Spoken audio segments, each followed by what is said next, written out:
El conflicto de los siglos. Capítulo 15. La verdad progresa en Inglaterra.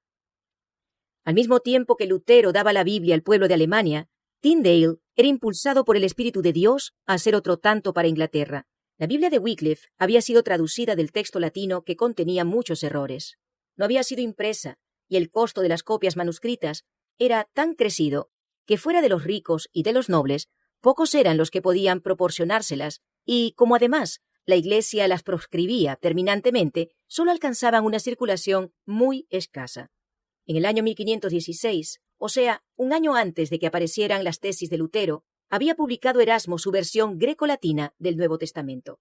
Era esta la primera vez que la palabra de Dios se imprimía en el idioma original. En esta obra fueron corregidos muchos de los errores de que adolecían las versiones más antiguas, y el sentido de la escritura era expresado con más claridad. Comunicó a muchos representantes de las clases educadas un conocimiento mejor de la verdad, y dio poderoso impulso a la obra de la Reforma. Pero en su gran mayoría, el vulgo permanecía apartado de la palabra de Dios. Tyndale iba a completar la obra de Wycliffe, al dar a sus compatriotas la Biblia en su propio idioma. Muy dedicado al estudio y sincero investigador de la verdad, había recibido el Evangelio por medio del testamento griego de Erasmo. Exponía sus convicciones sin temor alguno e insistía en que todas las doctrinas tienen que ser probadas por las Santas Escrituras.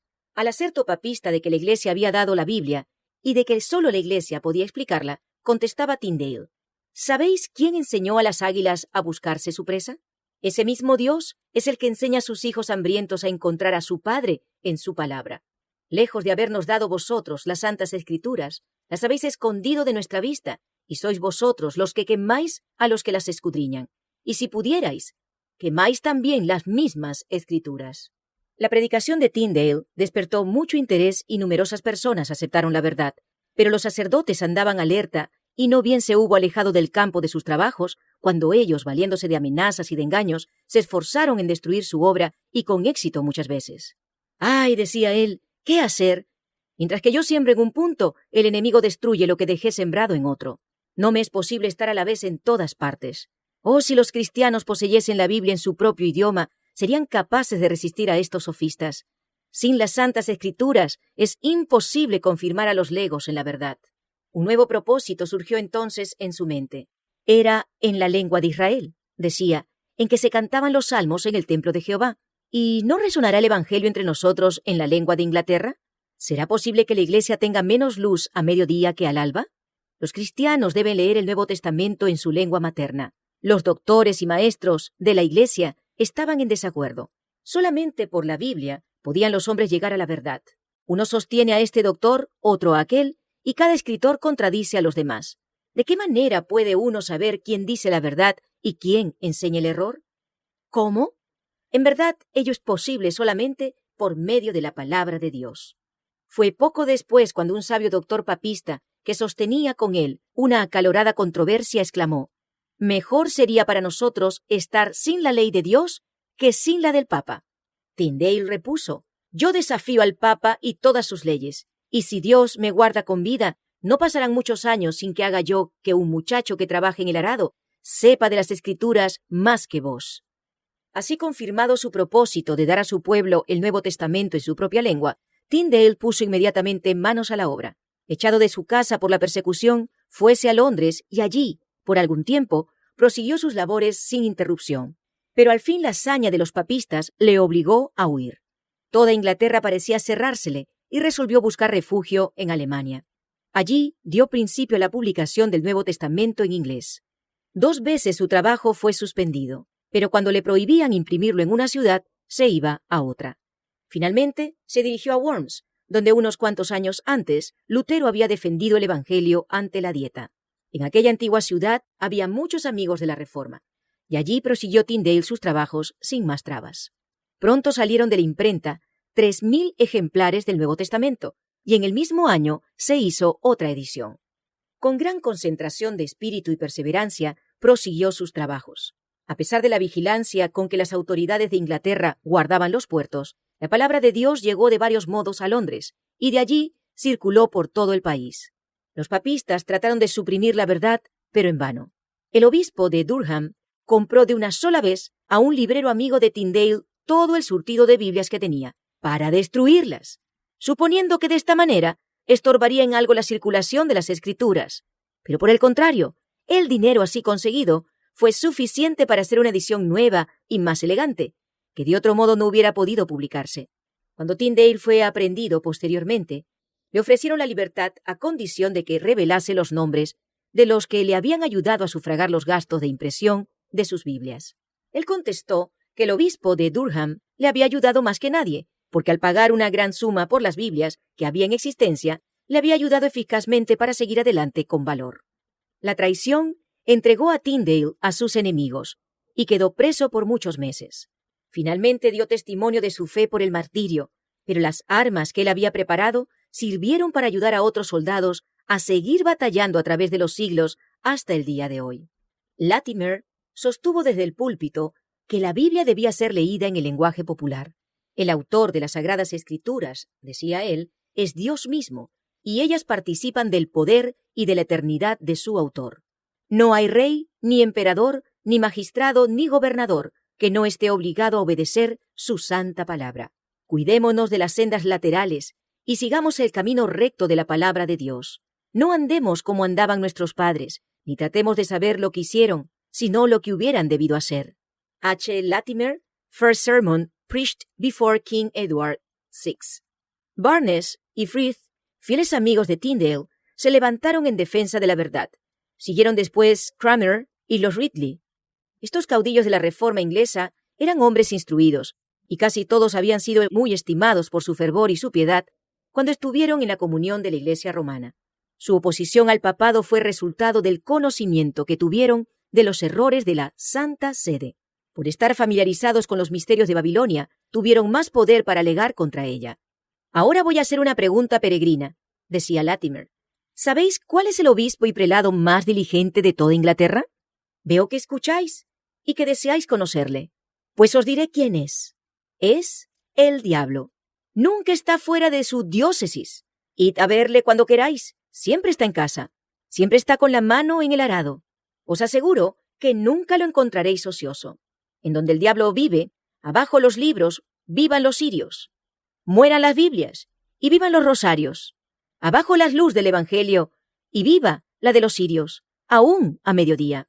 Afuera con la cruz de Cristo y vivan los rateros del purgatorio.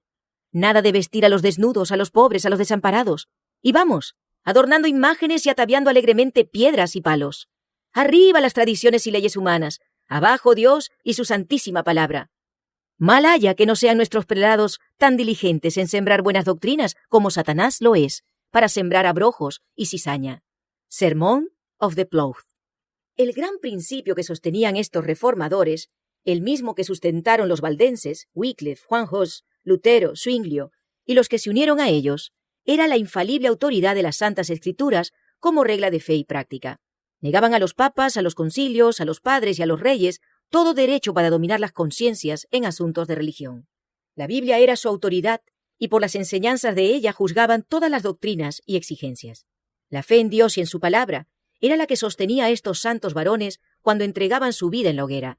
«Ten buen ánimo», decía Latimer a su compañero de martirio, cuando las llamas estaban a punto de acallar sus voces, «que en este día encenderemos una luz tal en Inglaterra que confío en la gracia de Dios jamás se apagará». Works of Hugh Latimer, tomo 1, página 13.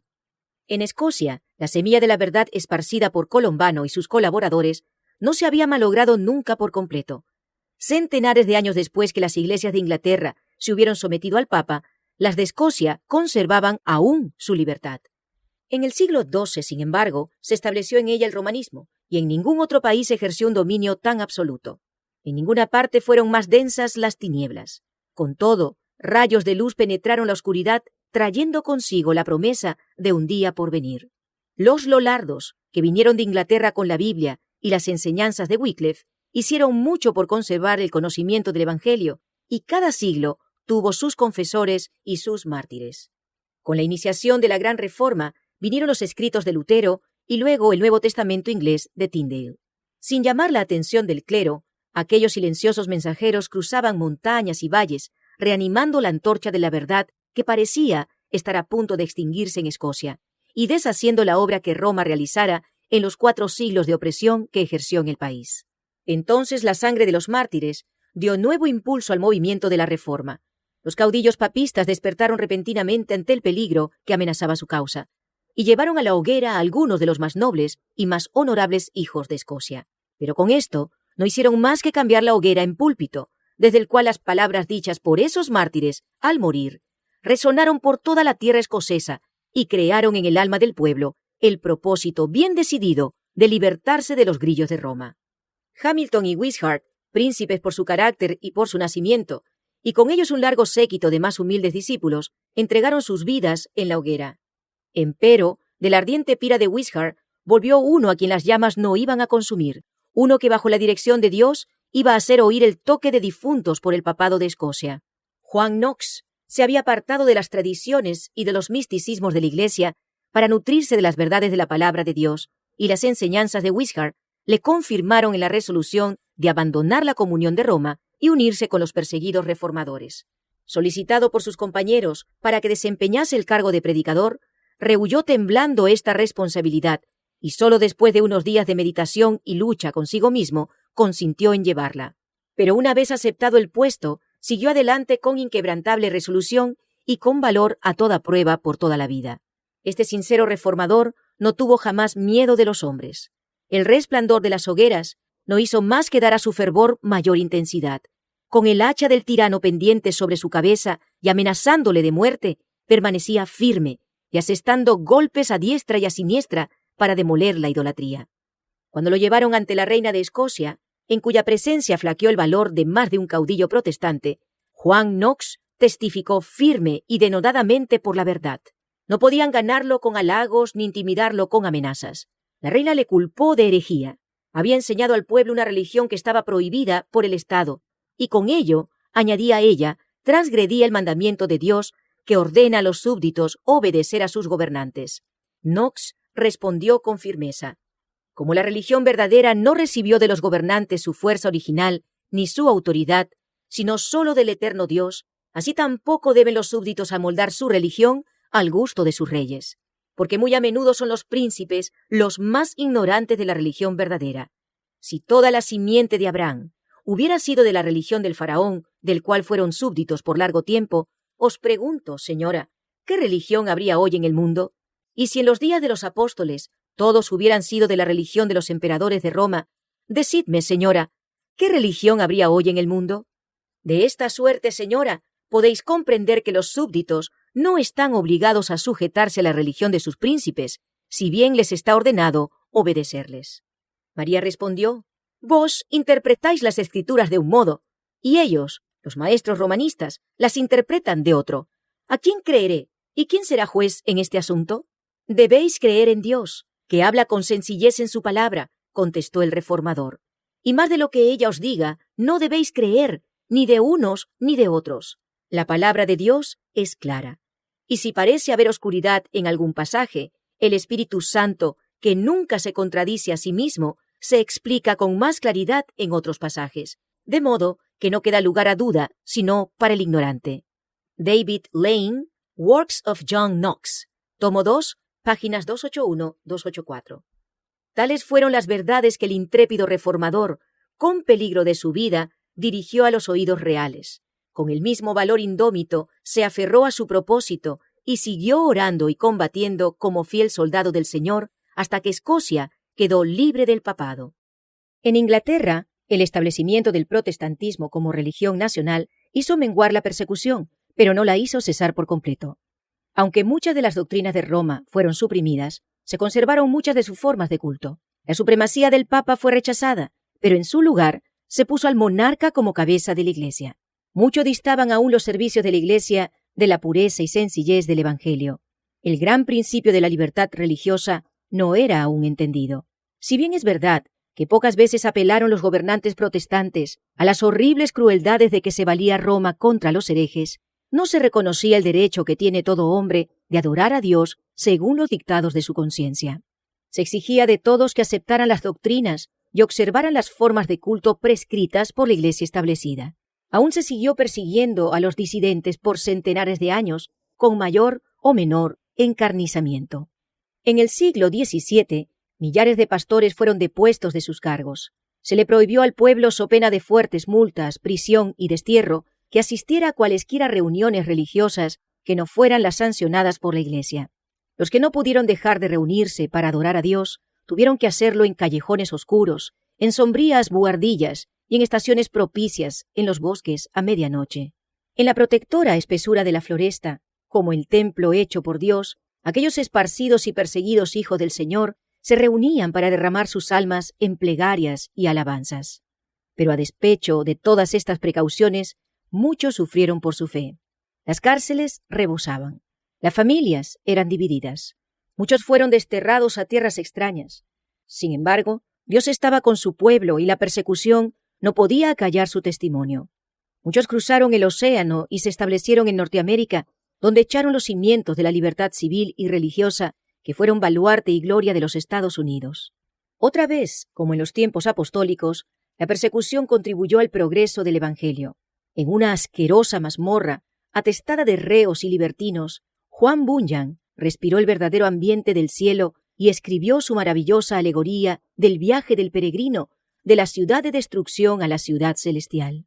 Por más de 200 años, aquella voz habló desde la cárcel de Bedford con poder penetrante a los corazones de los hombres.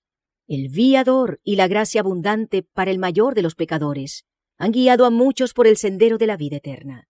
Baxter, Flavel, Allain y otros hombres de talento, de educación y de profunda experiencia cristiana, se mantuvieron firmes defendiendo valientemente la fe que en otro tiempo fuera entregada a los santos. La obra que ellos hicieron, y que fue proscrita y anatematizada por los reyes de este mundo, es imperecedera. La fuente de la vida y el método de la gracia, de Flavel, enseñaron a millares el modo de confiar al Señor la custodia de sus almas.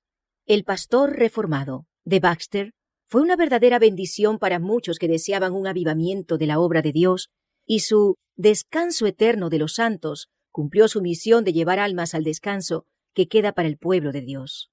100 años más tarde, en tiempos de tinieblas espirituales, aparecieron Whitefield y los Wesley como portadores de la luz de Dios. Bajo el régimen de la Iglesia establecida, el pueblo de Inglaterra había llegado a un estado tal de decadencia que apenas podía distinguirse del paganismo. La religión natural era el estudio favorito del clero, y en él iba incluida casi toda su teología.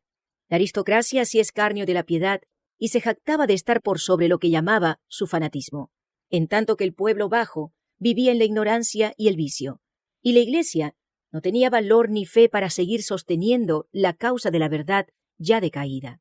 La gran doctrina de la justificación por la fe, tan claramente enseñada por Lutero, se había perdido casi totalmente de vista, y ocupaban su lugar los principios del romanismo de confiar en las buenas obras para obtener la salvación.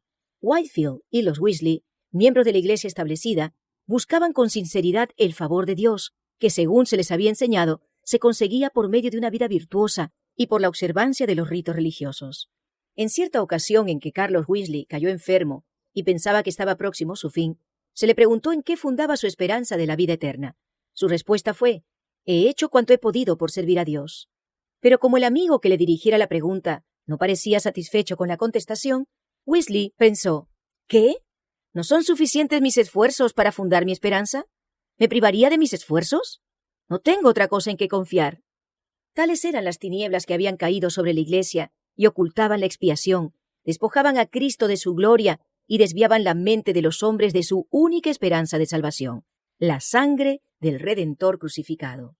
Wesley y sus compañeros fueron inducidos a reconocer que la religión verdadera tiene su asiento en el corazón y que la ley de Dios abarca los pensamientos lo mismo que las palabras y las obras. Convencidos de la necesidad de tener santidad en el corazón, así como de conducirse correctamente, decidieron seriamente iniciar una vida nueva. Por medio de esfuerzos diligentes, acompañados de fervientes oraciones, se empeñaban en vencer las malas inclinaciones del corazón natural. Llevaban una vida de abnegación, de amor y de humillación, y observaban rigurosamente todo aquello que, a su parecer, podría ayudarles a alcanzar lo que más deseaban, una santidad que pudiese asegurarles el favor de Dios. Pero no lograban lo que buscaban. Vanos eran sus esfuerzos para librarse de la condenación del pecado y para quebrantar su poder. Era la misma lucha que había tenido que sostener Lutero en su celda del convento de Erfurt. Era la misma pregunta que le había atormentado el alma: ¿Cómo puede el hombre ser justo para con Dios? El fuego de la verdad divina que se había extinguido casi por completo en los altares del protestantismo iba a prender de nuevo al contacto de la antorcha antigua que al través de los siglos había quedado firme en manos de los cristianos de Bohemia. Después de la Reforma, el protestantismo había sido pisoteado en Bohemia por las hordas de Roma. Los que no quisieron renunciar a la verdad tuvieron que huir. Algunos de ellos que se refugiaron en Sajonia guardaron allí la antigua fe, y de los descendientes de estos cristianos provino la luz que iluminó a Wesley y a sus compañeros. Después de haber sido ordenados para el ministerio, Juan y Carlos Wesley fueron enviados como misioneros a América. Iba también a bordo un grupo de moravos. Durante el viaje se desencadenaron violentas tempestades, y Juan Wesley, viéndose frente a la muerte, no se sintió seguro de estar en paz con Dios. Los alemanes, por el contrario, manifestaban una calma y una confianza que él no conocía. Ya mucho antes, dice él, había notado yo el carácter serio de aquella gente. De su humildad habían dado pruebas manifiestas. Al prestarse a desempeñar en favor de los otros pasajeros las tareas serviles que ninguno de los ingleses quería hacer, y al no querer recibir paga por estos servicios, declarando que era un beneficio para sus altivos corazones y que su amante Salvador había hecho más por ellos. Y día tras día manifestaban una mansedumbre que ninguna injuria podía alterar. Si eran empujados, golpeados o derribados, se ponían en pie y se marchaban a otro lugar, pero sin quejarse. Ahora se presentaba la oportunidad de probar si habían quedado tan libres del espíritu de temor como del de orgullo, ira y venganza. Cuando iban a la mitad del salmo, que estaban entonando al comenzar su culto, el mar embravecido desgarró la vela mayor, anegó la embarcación y penetró de tal modo por la cubierta que parecía que las tremendas profundidades nos habían tragado ya. Los ingleses se pusieron a gritar desaforadamente. Los alemanes siguieron cantando con serenidad. Más tarde, pregunté a uno de ellos, ¿no tuvisteis miedo? Y me dijo, no, gracias a Dios. Volví a preguntarle, ¿no tenían temor las mujeres y los niños? Y me contestó con calma, no, nuestras mujeres y nuestros niños no tienen miedo de morir. Al arribar a Savannah, vivió Wesley algún tiempo con los moravos y quedó muy impresionado por su comportamiento cristiano. Refiriéndose a uno de sus servicios religiosos que contrastaba notablemente con el formalismo sin vida de la iglesia anglicana, dijo, la gran sencillez y solemnidad del acto entero casi me hicieron olvidar los 17 siglos transcurridos, y me parecía estar en una de las asambleas donde no había fórmulas ni jerarquía, sino donde presidía Pablo, el tejedor de tiendas, o Pedro, el pescador, y donde se manifestaba el poder del Espíritu. Al regresar a Inglaterra, Wesley, bajo la dirección de un predicador moravo, llegó a una inteligencia más clara de la fe bíblica. Llegó al convencimiento de que debía renunciar por completo a depender de sus propias obras para la salvación y confiar plenamente en el Cordero de Dios que quita el pecado del mundo. En una reunión de la Sociedad Morava, en Londres, se leyó una declaración de Lutero que describía el cambio que obra el Espíritu de Dios en el corazón del creyente. Al escucharlo, Wesley se encendió la fe en su alma. Sentí, dice, calentarse mi corazón de un modo extraño. Sentí entrar en mí la confianza en Cristo y en Cristo solo para mi salvación. Y fueme dada plena seguridad de que había quitado mis pecados, sí, los míos, y de que me había librado a mí de la ley del pecado y de la muerte. Durante largos años de arduo y enojoso trabajo, de rigurosa abnegación de censuras y de humillación, Wesley se había sostenido firme en su propósito de buscar a Dios. Al fin le encontró y comprobó que la gracia que se había empeñado en ganar por medio de oraciones y ayunos, de limosnas y sacrificios, era un don sin dinero y sin precio. Una vez afirmado en la fe de Cristo, ardió su alma en deseos de esparcir por todas partes el conocimiento del glorioso Evangelio de la libre gracia de Dios. Considero el mundo entero como mi parroquia, decía él, y donde quiera que esté, encuentro oportuno, justo y de mi deber declarar a todos los que quieran oírlas las alegres nuevas de la salvación.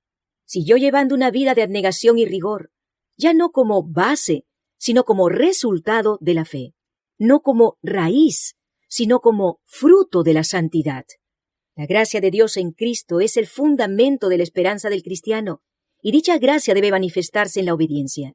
Wesley consagró su vida a predicar las grandes verdades que había recibido. La justificación por medio de la fe en la sangre expiatoria de Cristo y el poder regenerador del Espíritu Santo en el corazón que lleva fruto en una vida conforme al ejemplo de Cristo. Whitefield y los Wesley habían sido preparados para su obra por medio de un profundo sentimiento de su propia perdición, y para poder sobrellevar duras pruebas como buenos soldados de Cristo, se habían visto sometidos a una larga serie de escarnios, burlas y persecución, tanto en la universidad como al entrar en el ministerio. Ellos y otros pocos que simpatizaban con ellos fueron llamados despectivamente metodistas por sus condiscípulos incrédulos, pero en la actualidad el apodo es considerado como honroso por una de las mayores denominaciones de Inglaterra y América. Como miembros de la Iglesia de Inglaterra, estaban muy apegados a sus formas de culto, pero el Señor les había señalado en su palabra un modelo más perfecto. El Espíritu Santo les constriñó a predicar a Cristo y a éste crucificado. El poder del Altísimo acompañó sus labores. Millares fueron convencidos y verdaderamente convertidos. Había que proteger de los lobos rapaces a estas ovejas. Wesley no había pensado formar una nueva denominación, pero organizó a los convertidos en lo que se llamó en aquel entonces la Unión Metodista. Misteriosa y ruda fue la oposición que estos predicadores encontraron por parte de la Iglesia establecida, y sin embargo, Dios, en su sabiduría, ordenó las cosas de modo que la reforma se inició dentro de la misma Iglesia. Si hubiera venido por completo de afuera, no habría podido penetrar donde tanto se necesitaba. Pero como los predicadores del reavivamiento eran eclesiásticos y trabajaban dentro del jirón de la Iglesia donde quiera que encontraban oportunidad para ello, la verdad entró donde las puertas hubieran de otro modo quedado cerradas. Algunos de los clérigos despertaron de su sopor y se convirtieron en predicadores activos de sus parroquias. Iglesias que habían sido petrificadas por el formalismo fueron de pronto devueltas a la vida. En los tiempos de Wesley, como en todas las épocas de la historia de la Iglesia, hubo hombres dotados de diferentes dones que hicieron cada uno la obra que les fuera señalada. No estuvieron de acuerdo en todos los puntos de doctrina, pero todos fueron guiados por el Espíritu de Dios y unidos en el absorbente propósito de ganar almas para Cristo. Las diferencias que mediaron entre Whitefield y los Wesley estuvieron en cierta ocasión a punto de separarlos, pero habiendo aprendido a ser mansos en la escuela de Cristo, la tolerancia y el amor fraternal los reconciliaron. No tenían tiempo para disputarse cuando en derredor suyo abundaban el mal y la iniquidad, y los pecadores iban hacia la ruina. Los siervos de Dios tuvieron que recorrer un camino duro. Hombres de saber y de talento empleaban su influencia contra ellos. Al cabo de algún tiempo, muchos de los eclesiásticos manifestaron hostilidad resuelta, y las puertas de la Iglesia se cerraron a la fe pura y a los que la proclamaban. La actitud adoptada por los clérigos al denunciarlos desde el púlpito despertó los elementos favorables a las tinieblas, la ignorancia y la iniquidad. Una y otra vez, Wesley escapó a la muerte por algún milagro de la misericordia de Dios. Cuando la ira de las turbas rugía contra él y parecía no haber ya modo de escapar, un ángel en forma de hombre se le ponía al lado. La turba retrocedía y el siervo de Cristo salía ileso del lugar peligroso. Hablando él de cómo se salvó de uno de estos lances, dijo: «Muchos trataron de derribarme mientras descendíamos de una montaña por una senda resbalosa que conducía a la ciudad, porque suponían, y con razón, que una vez caído allí me hubiera sido muy difícil levantarme. Pero no tropecé ni una vez, ni resbalé en la pendiente, hasta lograr ponerme fuera de sus manos. Muchos quisieron sujetarme por el cuello o tirarme de los faldones para hacerme caer, pero no lo pudieron, si bien hubo uno que alcanzó a asirse de uno de los faldones de mi chaleco, el cual se le quedó en la mano, mientras que el otro faldón, en cuyo bolsillo guardaba yo un billete de banco, no fue desgarrado más que a medias. Un sujeto fornido que venía detrás de mí me dirigió repetidos golpes con un garrote de encima. Si hubiera logrado pegarme una sola vez en la nuca, se habría ahorrado otros esfuerzos. Pero siempre se le desviaba el golpe, y no puedo explicar el porqué, pues me era imposible moverme hacia la derecha ni hacia la izquierda. Otro vino corriendo entre el tumulto y levantó el brazo para descargar un golpe sobre mí. Se detuvo de pronto y solo me acarició la cabeza diciendo: «¿Qué cabello tan suave tiene?». Los primeros que se convirtieron fueron los héroes del pueblo, los que en todas las ocasiones capitaneaban a la canalla, uno de los cuales había ganado un premio peleando en el patio de los osos. Cuán suave y gradualmente nos prepara Dios para hacer su voluntad. 2 años ha pasó rozándome el hombre un pedazo de ladrillo. 1 año después recibí una pedrada en la frente. Hace 1 mes que me asestaron un golpe y hoy por la tarde 2. uno antes de que entrara en el pueblo y otro después de haber salido de él, pero fue como si no me hubieran tocado. Pues si bien un desconocido me dio un golpe en el pecho con todas sus fuerzas y el otro en la boca con tanta furia que la sangre brotó inmediatamente, no sentí más dolor que si me hubieran dado con una paja. Los metodistas de aquellos días, tanto el pueblo como los predicadores, eran blanco de escarnios y persecuciones, tanto por parte de los miembros de la iglesia establecida como de gente irreligiosa excitada por las calumnias inventadas por esos miembros. Se les arrestaba ante los tribunales de justicia, que lo eran solo de nombre, pues la justicia en aquellos días era rara en las cortes. Con frecuencia eran atados por sus perseguidores. La turba iba de casa en casa y les destruía los muebles y lo que encontraban, llevándose lo que les parecía y ultrajando brutalmente a hombres, mujeres y niños. En ocasiones se fijaban avisos en las calles convocando a los que quisiesen ayudar a quebrar ventanas y saquear las casas de los metodistas, dándoles cita en lugar y hora señalados. Estos atropellos de las leyes divinas y humanas se dejaban pasar sin castigo. Se organizó una persecución en forma contra gente cuya única falta consistía en que procuraban apartar a los pecadores del camino de perdición y llevarlos a la senda de la santidad. Refiriéndose Juan Wesley a las acusaciones dirigidas contra él y sus compañeros, dijo: «Algunos sostienen que las doctrinas de estos hombres son falsas, erróneas e hijas del entusiasmo, que son cosa nueva y desconocida hasta últimamente, que son cuaquerismo, fanatismo o romanismo. Todas estas pretensiones han sido cortadas de raíz y ha quedado bien probado que cada una de dichas doctrinas es sencillamente doctrina de las Escrituras, interpretada por nuestra propia Iglesia. De consiguiente, no pueden ser falsas ni erróneas, si es que la Escritura es verdadera. Otros sostienen que las doctrinas son demasiado estrictas, que hacen muy estrecho el camino del cielo, y esta es en verdad la objeción fundamental, pues durante un tiempo fue casi la única, y en realidad se basan implícitamente en ella otras más que se presentan en varias formas. Sin embargo, ¿hacen el camino del cielo más estrecho de lo que fue hecho por el Señor y sus apóstoles? ¿Son sus doctrinas más estrictas que las de la Biblia? Considerad solo unos cuantos textos. Amarás pues al Señor tu Dios de todo tu corazón, y de toda tu alma, y de toda tu mente, y de todas tus fuerzas. Amarás a tu prójimo como a ti mismo. Mas yo os digo que toda palabra ociosa que hablaren los hombres, de ella darán cuenta en el día del juicio. Si pues coméis o bebéis, o hacéis otra cosa, hacedlo todo a gloria de Dios. Si su doctrina es más estricta que esto, son dignos de censura, pero en conciencia bien sabéis que no lo es. ¿Y quién puede ser menos estricto si corromper la palabra de Dios? ¿Podría algún mayordomo de los misterios de Dios ser declarado fiel si alterase parte siquiera de tan sagrado depósito? No, nada puede quitar, nada puede suavizar. Antes está en la obligación de manifestar a todos: no puedo rebajar las Escrituras a vuestro gusto. Tenéis que elevaros vosotros mismos hasta ellas o morir para siempre. El grito general es: ¡qué faltos de caridad son estos hombres! ¿Que no tienen caridad? ¿En qué respecto? ¿No dan de comer al hambriento y no visten al desnudo? No, no es este el asunto, que en esto no faltan. Donde les falta caridad es en su modo de juzgar, pues creen que ninguno puede ser salvo a no ser que siga el camino de ellos.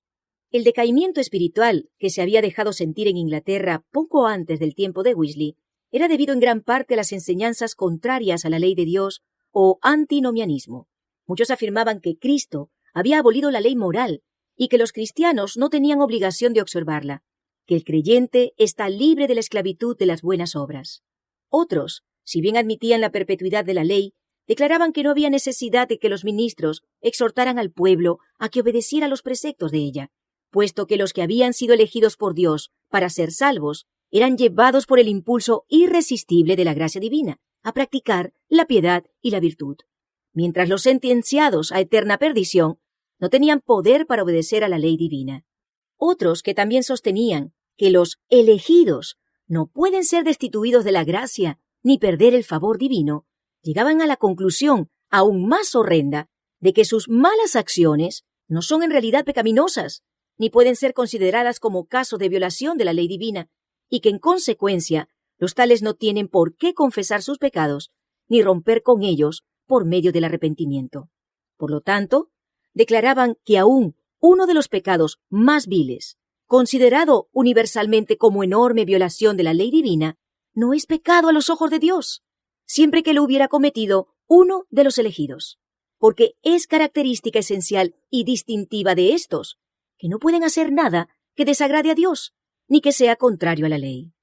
Estas monstruosas doctrinas son esencialmente lo mismo que la enseñanza posterior de los educadores y teólogos populares, quienes dicen que no existe ley divina como norma inmutable de lo que es recto, y que más bien la norma de la moralidad es indicada por la sociedad y que ha estado siempre sujeta a cambios. Todas estas ideas son inspiradas por el mismo Espíritu Maestro, por aquel que hasta entre los seres impecables de los cielos comenzó su obra de procurar suprimir las justas restricciones de la ley de Dios. La doctrina de los decretos divinos, que fija de una manera inalterable el carácter de los hombres, había inducido a muchos a rechazar virtualmente la ley de Dios.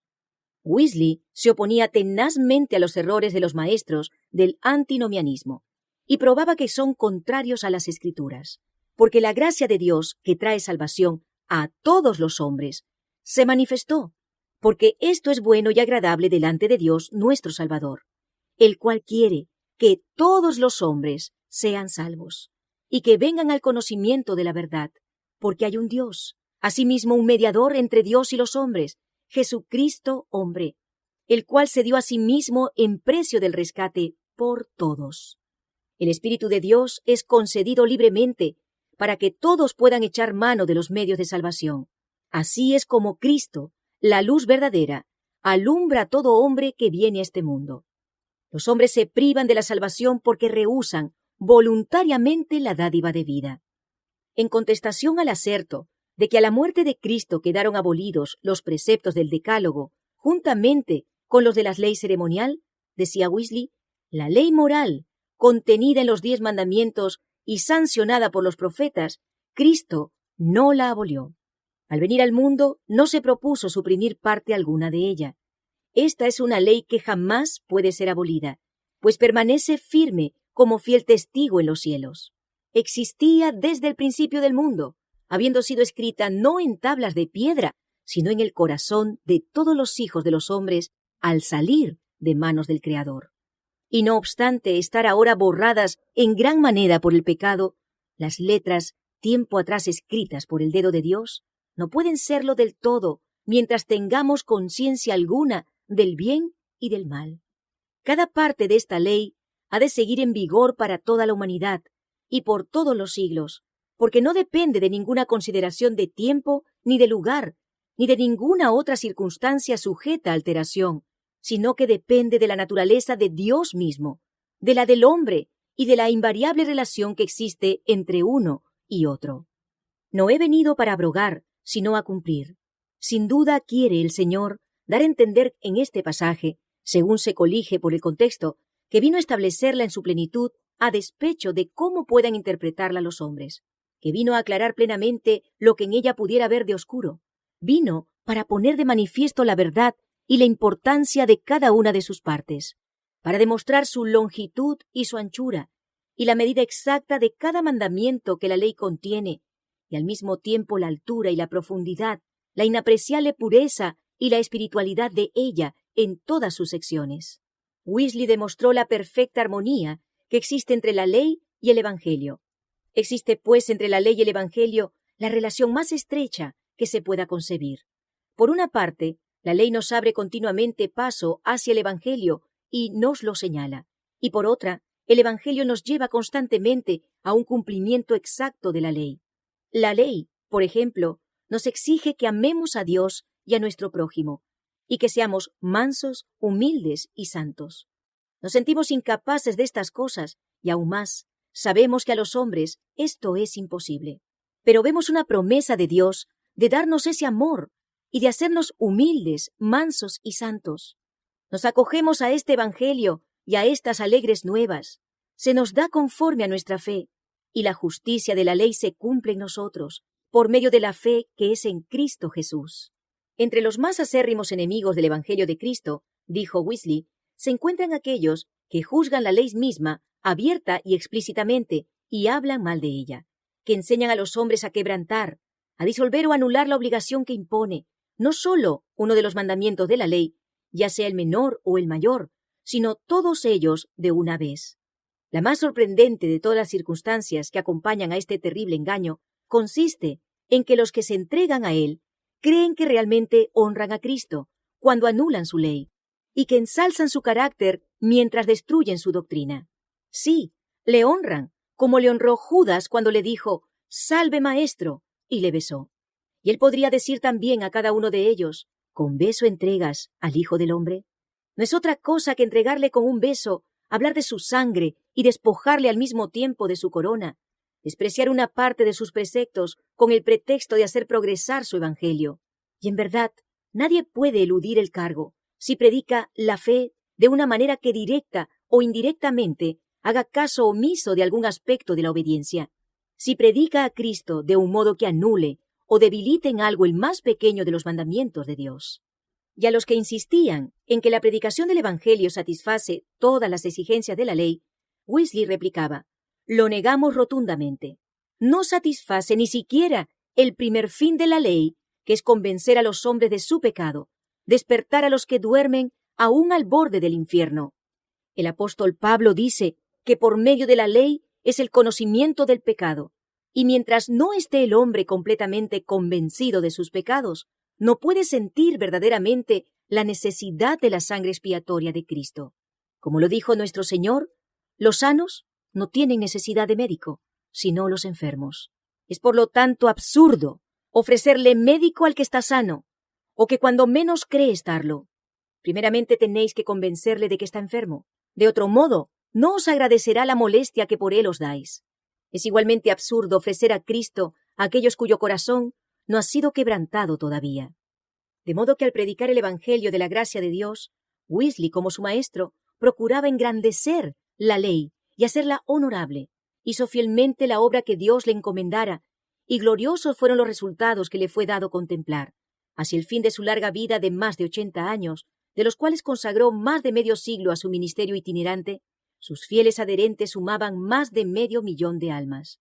Pero las multitudes que por medio de sus trabajos fueron rescatadas de la ruina y de la degradación del pecado y elevadas a un nivel más alto de pureza y santidad, y el número de los que por medio de sus enseñanzas han alcanzado una experiencia más profunda y más rica, nunca se conocerán hasta que toda la familia de los redimidos sea reunida en el reino de Dios.